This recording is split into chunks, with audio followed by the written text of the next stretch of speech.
What's up, everybody? We are doing stuff a little bit different today. No computer screen recording. We are simply going to get right into how I play the chords for my most recent cover of the Stone Temple Pilots song, MEATPLOW. And so I'm documenting this for my own purposes. For anyone that's interested and just wants to learn how to play the notes for this particular song, we can watch this video to find out. So we're going to get right into it. I've got a camera right here, got a camera right here so that you can see exactly what I'm playing on the guitar. So let's get right to it. I'll go ahead and give the guitar a quick tune.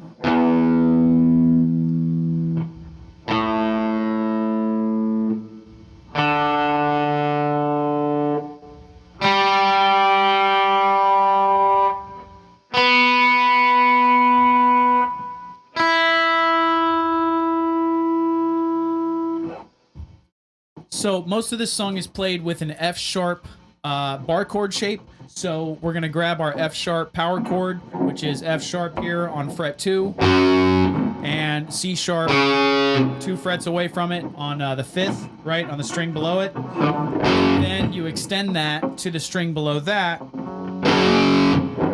get that octave. So you add all those together.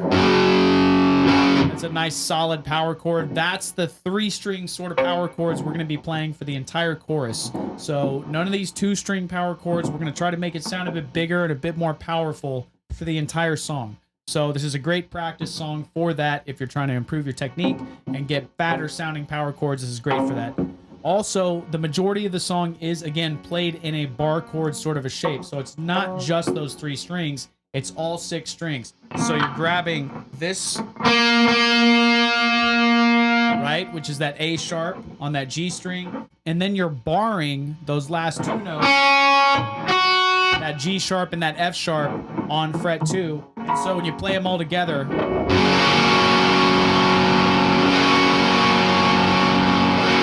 right? And so that's what you're doing. So you have your finger just resting here on fret 2, and you're barring all of those strings. But obviously when you play them just like that, it doesn't sound right. So that's when you grab with your ring finger and your pinky finger that 5th and that octave,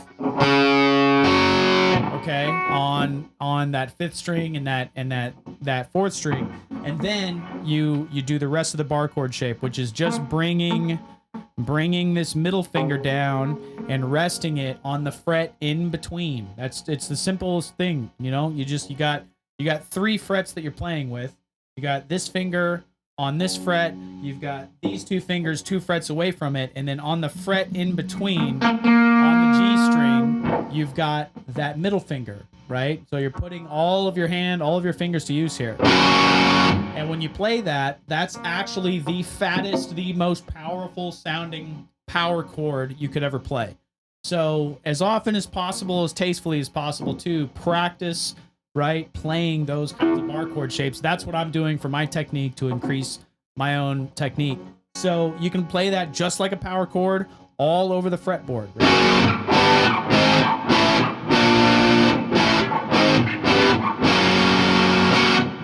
So again, not to spend too much time on this, but I just wanted to say this is a great song for practicing these kind of bar chord shapes. So the majority of the song is actually played like that, right? So, and then actually to start playing the verse riff, if we were to do this a bit out of order, to start playing the verse riff, you just lift that top finger. That's the only thing I'm doing to play that. So it's like,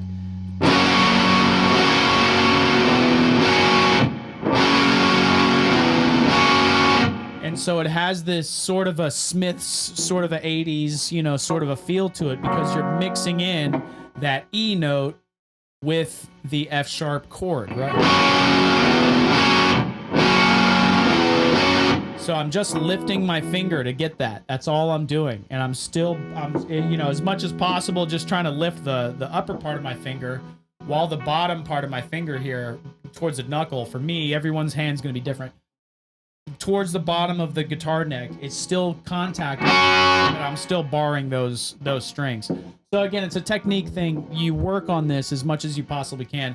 That's how I'm doing it, and everyone's going to do it a bit different. But that being said, that's how I'm playing that, right? So it's just a F sharp bar chord, and then I'm lifting the index finger, and that's how I'm getting that verse, okay? So let's not do this out of order. I'm gonna scooch back to the intro riff, and the intro riff is this, all right? It's really, really cool. So the intro riff is a E power chord, right? Just the E, open E string, that B note, okay, on the string beneath it, and that E note. So again, we're trying to play 3-note power chords here. So that E power chord at the very bottom, open E string, and then we're going into a G. So just grabbing the 3rd fret on the top string, the 6th string here.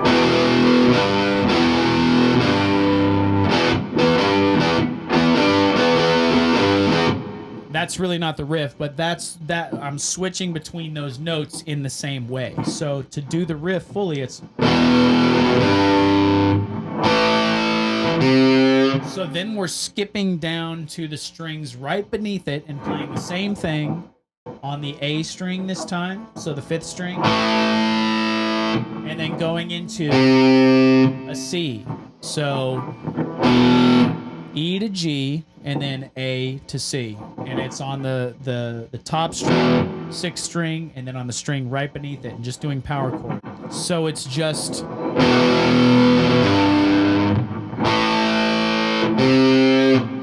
Then we go into that verse riff. Then it's immediately...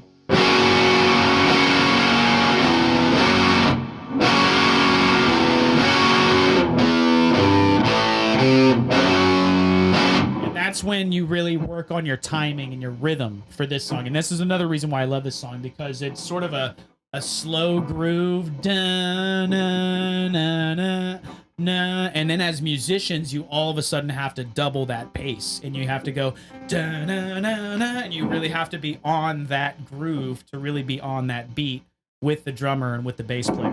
And so you're slow grooving. And then all of a sudden you got to pick that pace up to twice the speed and go and get right back into the slow groove, right? And so it's a way cool song to practice those sorts of timing changes, those sorts of feel groove changes. This is a huge reason why I like this, because it's so simple, yet when you really break it down, it's just super complex to get it right and to play it, you know, and do it a justice and do that groove a justice, because, you know, playing that drummer, that bassist, you know what I mean? Same thing. It's same thing for those guys. They're slow grooving, right? And then you all of a sudden have to pick it up to twice the speed. And so this is why this is really, really cool. So you practice that intro riff, right? And this is what I recommend, is you really slow it down for yourself. Just completely slow down the speed of the song and just practice the riff, right, until you can sort of speed it up to about the speed of the song. And then at the end of the video, go to the end. I'll have it chaptered out, so you can just go to the description. You can go down and say backing track. It'll say it in there. It'll have the timestamp. And you can jump right to the backing track, and I'll have the actual song that I recorded minus the guitar. So it'll have all the other elements. It'll have the vocal I recorded, the bass, the drums, and you'll just be able to practice this riff if you're into it and you want to do that. So basically, that's most of the song. Let's get real. Let's get real. That's most of the song. It's not my favorite riff yet. Da, da, da, da. It's not my favorite riff from the song, but that's the majority of the song, is that intro.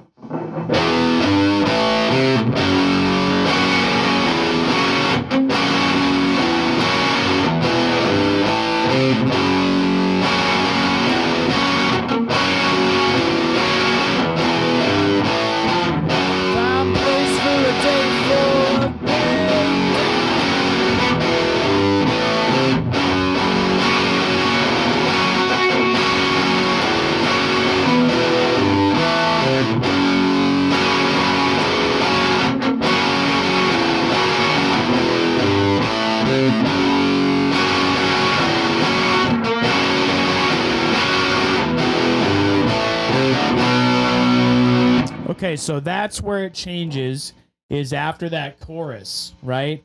Got a bullet, but it ain't mine. And so that's when you grab a B power chord on the 5th string, so on the A string, you grab a B power chord, right? So fret 2 and fret 4 on the string beneath it and the string beneath that to grab the full power chord, right? So fret 2 and then over to fret 4, which is that F sharp and that B octave again. So, but it's not just that. And this is where it gets wild and sounds like it's coming from a Rick and Morty episode or something from another universe. This is my favorite riff, probably, that STP's ever written. And this is another reason why I did this song, is because this particular, the sound of this riff and all these strings playing together when they're tuned well is just beautiful. So you play this B power chord with these 2 strings ringing out beneath it, and it just sounds amazing. Sounds like it's coming from another country or another universe or something. And I'm curving my fingers above those 2 strings so that I can still play them openly. And then you move the whole power chord up 1 note over to C and do the same thing, where you play those 2 strings openly. So it just sounds like this.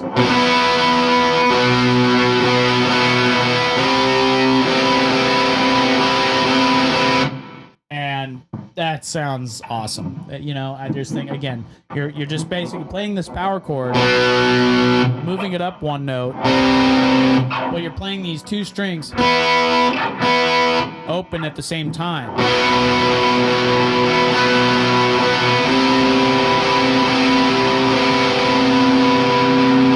And that's just super, super cool. And then we go into an F. We go into just an F bar chord shape, but we're not fully barring down on these 2 open strings. We're still allowing those strings to play open on this chord as well, which is, again, super interesting. So that sounds like this.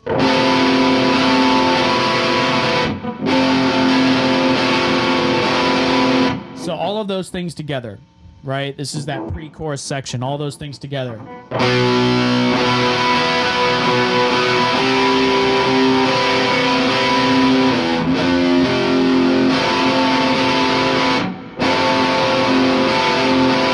And it's always a bit of a fight for me because my instinct is to grab that bar chord shape, bar everything down, hold it down tight. That's my instinct, right? And you fight that instinct to go into this curved position, you know, where you curve your hand above the fretboard just a little bit to still allow those open strings to ring out, right? So this is, again, it's a totally different way of playing the chord, of playing the notes, and it sounds like it's coming from another universe, and that's why I love this song.